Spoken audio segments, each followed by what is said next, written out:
Sveiki, esu Laima Pileckienė, gydytoja radiologė. Vertinu ir atlieku tam tikrus radiologinius tyrimus. Dirbdama daktaro Kildos klinikoje atlieku echoskopinius skydliaukės, pilvo srities, krūtų ultragarsinius tyrimus bei vertinu mamogramas. Kada reikėtų kreiptis atlikti ultragarsinį tyrimą?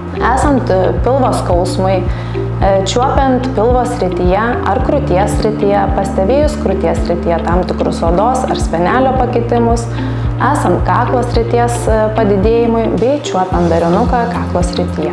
Šiam tyrimui nereikalingas šeimos gydytojo siuntimas. Ultragarsinis tyrimo metodas yra dažniausiai pirmo pasirinkimo tyrimas, todėl kad tai yra plačiai prieinamas, neskausmingas, greitai atliekamas ir pacientui nežalingas tyrimas. Šiam tyrimui nereikalingas specialus pasiruošimas. Tačiau yra tam tikros sąlygos, norint atlikti išsamų ir informatyvų krūtų ultragarsinį tyrimą, reikėtų, kad moteris ateitų po ciklo. Pilvo ultragarsiniam tyrimui, atliekant profilaktinį ultragarsą, būtų gerai, kad pacientas būtų nevalgęs 4-6 valandas pilna šlapimo pūsle.